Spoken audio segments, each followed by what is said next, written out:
Hello everyone. Today I will be discussing with you how to create a web quest using Zunal.com.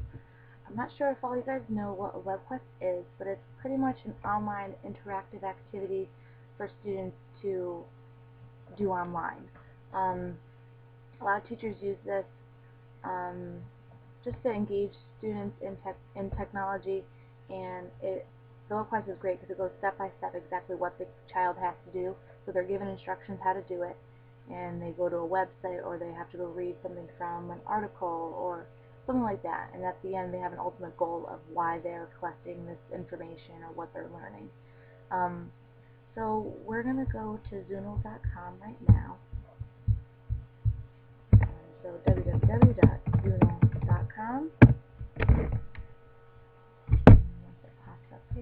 Okay, so if you don't have a Zunal account yet, you just go to register, you fill out this information right here, first and last name. You don't really need to use your real email or your real name for that matter. And you just create your username and password like a lot of other systems that we use today. But for me, I already have a login, so I'm just going to log into that first. Show you how Zunal works.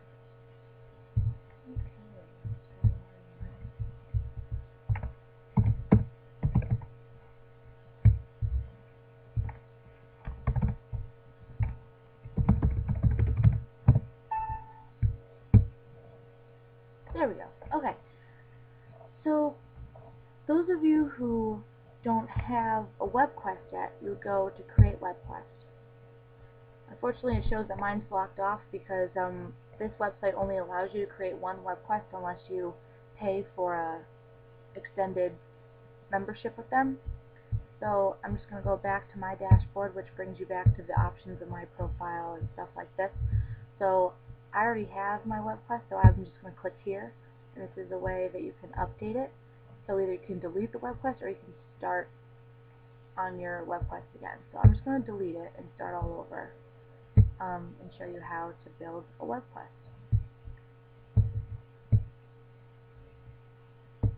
So now it gives me the option to create a new web quest, and that's exactly what I want to do. So we want to create a new web quest from scratch, and the title of your web quest. Usually when you go into a web quest, you should have an idea of what you want it to be about. So I'm going to do fractions. I'm a math major, so I'm going to do fractions. So my web quest is ready. So now it's going to pop up, and as you can see right here, it says fractions, which is what I named it. Usually if you're doing it for younger children, you would make it a little more exciting so they just don't see fractions, maybe something with pie, or say you're going to be cooking, or something fun and upbeat that they would be interested in doing. If they just see fractions, they might not be so thrilled about it. So here is the first page of your web quest. If you need help up here, have questions, or want to go back to the home page of Zunal, then you just click these buttons right up here. If you need to log out and come back again, those buttons are up here. So let's show you how to use the site. So pretty much every part of the web quest is over here. This site is perfect. It lays it all out for you. It's really great. So the welcome page. So you pretty much just want to welcome. You're just going to hit update web quest information, and right here it's going to ask you exactly what your web quest is going to be about. So here you can describe this web quest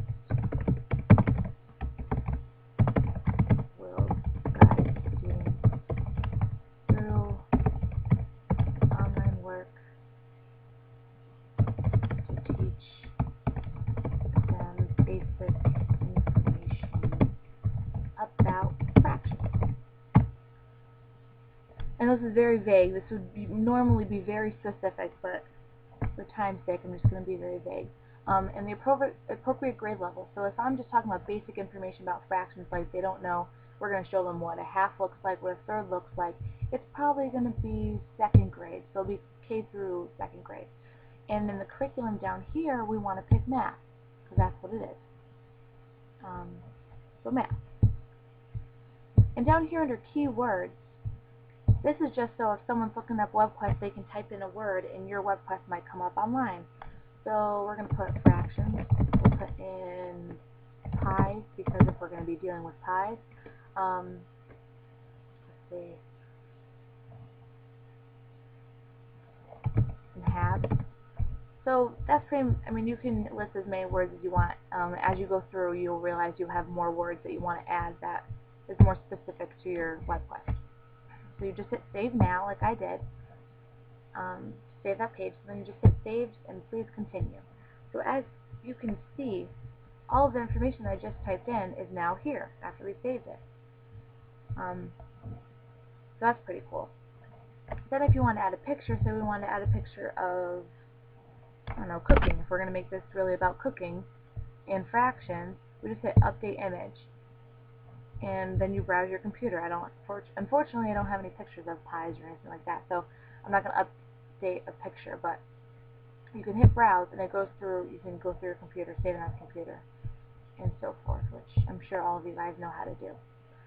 That's your welcome page. And as you go through the WebQuest, you click over here, you click on introduction like I just did, and what's great is it gives you specifically right here what needs to be in the section, what you need to describe right here.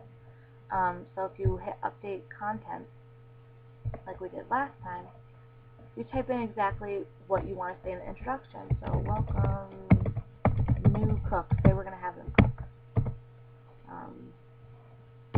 We will be, make sure the punctuation's right. We will. And unfortunately, this system doesn't have ABC correction, so make sure that you look over everything, make sure everything's spelled correctly because it doesn't check it on here for you, unfortunately. So just be aware of that. So we will be learning about fractions using pies. So that's all I'm going to say. It's very vague, but you want it to be more in depth when you're doing it. So you hit save now. And save, please continue. So that is, you go through each page and fill out what they want here. Sometimes your teacher is more lenient about filling some of these out. Sometimes you don't have to fill one out. So that's that. So down here you can add different WebQuests, or add different pages to your WebQuest, such as a table rubric. Like you might want to put that in the evaluation where you need to let the students know how they'll be graded. And then you guys must want to know how to change this awful background. There are different ways to change it. Under control panel, you're going to hit settings. And here is where you can change everything. You can change the language, which I think majority of us speak English, so we're not going to change the language. But to change, you see that the blue background that we had over here? We can change it to something more fun, or all of them are kind of out there. But say we want to do flowers, yay. So you pick that pattern, save now, and you will now see the background changes to the flower pattern.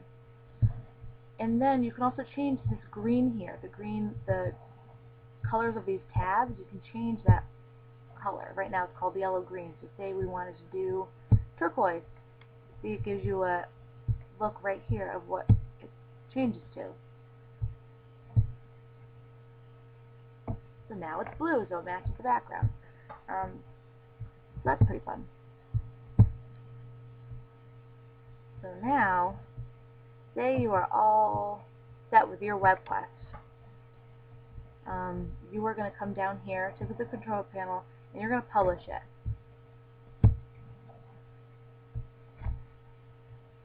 It's going to say I'm going to have some issues publishing it only because I don't have any information in these categories, so it's going to question it.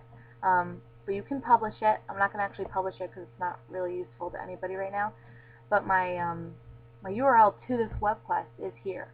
So if I were to copy this and put it into another, I'll do that right now. If you copy it and then open a new tab and paste it here, my WebQuest should come up. And there it is. So this is a way for students to engage in lessons. You can do so many different types of lessons. It doesn't have to be a math lesson. It can be history. Say you want to do a project on the Civil War. You can have them go through online sources, play a game about the Civil War, make a timeline about the events that happened in the Civil War. And at the end, there will be an ultimate goal, like maybe they need to get with a group and create a poster of the things that they have found. The timeline could be their ultimate goal. This was just a little snippet of how to use Zunal.com. It's a great resource.